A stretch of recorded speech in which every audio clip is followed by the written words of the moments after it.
Hello friends, my name is Mr. Carl, and I'm reading you one of my favorite books today. This book is called The Legend of the Bluebonnet. And this is one of my favorite books because I've known this book since I was a little kid. Now, remember, it's time to turn on our imagination, so right behind your ear, press that button. Bzz. Good job. Now remember, Mr. Carl has a hard time opening books. See? So I definitely need some magic to help me. So on the count of 3, and when I say whoosh, we're gonna blow the book open together, okay? 1, 2, 3, whoosh! Thank y'all so much for helping. The Legend of the Bluebonnet. Great spirits, the land is dying. Your people are dying too. The long line of dancers sang. Tell us what we have done to anger you. End this drought. Save your people. Tell us what we must do so you will send the rain that will bring back life.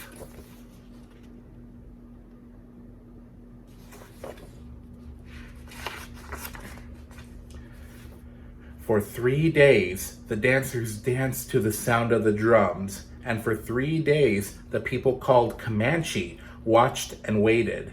And even though the hard winter was over, no healing rains came. So right now, it looks like they're trying to do a dance so that rain comes and the crops will be watered. That way, they can grow vegetables. Drought and famine are hardest on the very young and very old. Among the few children left was a small girl named She Who Is Alone. She sat by herself watching the dancers, and her lap was a doll made from buckskin, a warrior doll. The eyes, nose, and mouth were painted on with the juice of berries.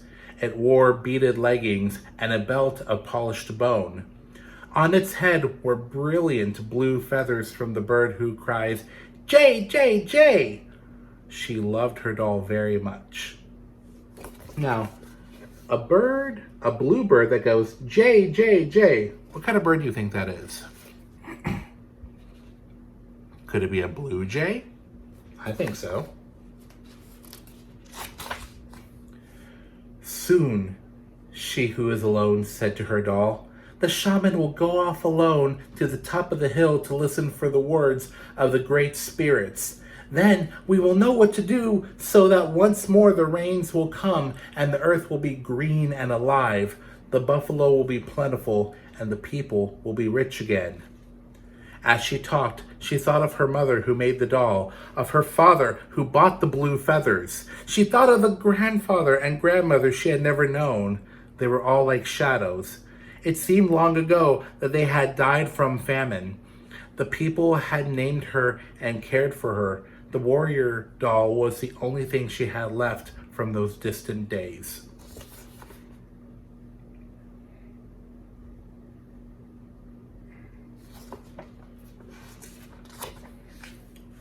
The sun is setting, the runner called as he ran through the camp. The shaman is returning. The people gathered in a circle and the shaman spoke.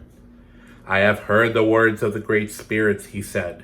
The people have become selfish. For years, they have taken from the earth without giving anything back. The great spirits say the people must sacrifice. We must make a burnt offering of the most valued possession among us. The ashes of this offering shall then be scattered to the 4 points of the earth, the home of the winds. When this sacrifice is made, drought and famine will cease, and life will be restored to the earth and to the people.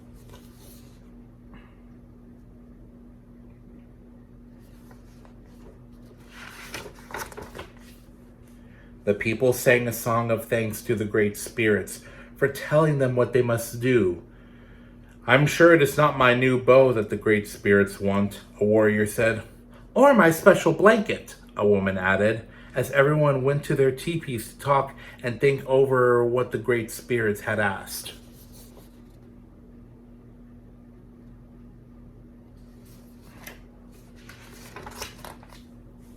Everyone, that is, except she who is alone. She held her doll very tightly to her heart. You, she said, looking at the doll, you are my most valued possession. It is you the great spirits want, and she knew what she must do.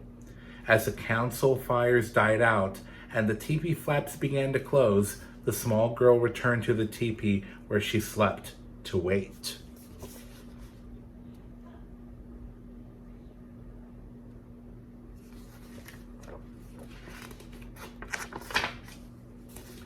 The night outside was still, except for the distant sound of the night bird with the red wings. Soon, everyone in the teepee was asleep, except she who is alone. Under the ashes of the teepee fire, one stick still glowed. She took it and quietly crept into the night.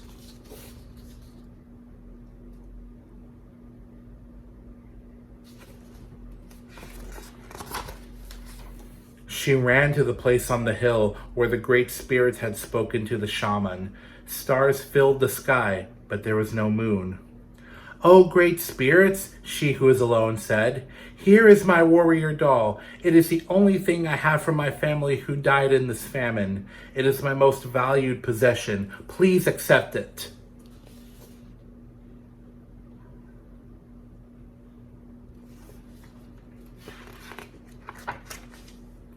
Then, gathering twigs, she started a fire with the glowing fire stick. The small girl watched as the twigs began to catch and burn. She thought of her grandmother and grandfather, her mother and her father, and all the people, their suffering, their hunger, and before she could change her mind, she thrust the doll into the fire.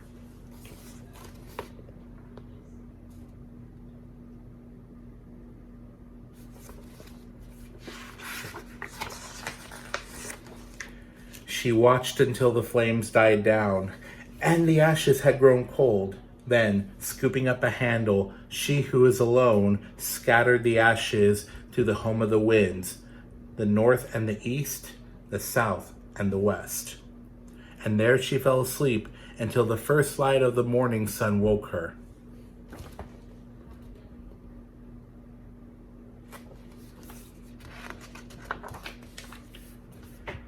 She looked over the hill, and stretching out from all sides, where the ashes had fallen, the ground was covered with flowers, beautiful flowers, as blue as the feathers in the hair of her doll, as blue as the feathers of the bird who cries, "Jay, Jay, Jay!" Can we see what flowers they are? They're bluebonnets. Now, where have you seen bluebonnets before? Everywhere in Austin? That's right. Especially right now, you can see bluebonnets everywhere. They're one of my favorite flowers. I even have some growing outside right now. When the people came out of their teepees, they could scarcely believe their eyes. They gathered on the hill with she who is alone to look at the miraculous sight. There was no doubt about it. The flowers were a sign of forgiveness from the great spirits. And as the people sang and danced their thanks to the great spirits, a warm rain began to fall, and the land began to live again. From that day on, the little girl was known by another name, one who dearly loved her people.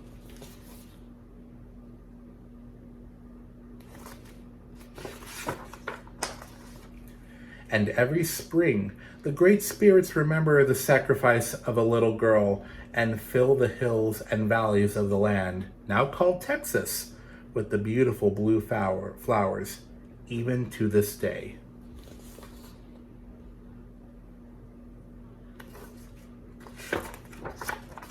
The end. Now, this story is really beautiful because it makes me think. It makes me think about how we need to give back to our earth. Now, what does that mean exactly? I think it can mean a lot of things. I think it can mean by going outside and planting. That way we can have trees. That way we can grow vegetables and fruits. And I think it also means taking care of our planet, picking up trash that's on the ground. Don't litter, recycle. I think the more that we can do for our planet, the more that our planet can do for us, and that our planet will be around for a very long time in a very, very good place. And as long as we can take care of our planet and each other, then I think we're going to have such a beautiful home that is filled with bluebonnets. Thank you so much for having me again. I hope you'll have a great day.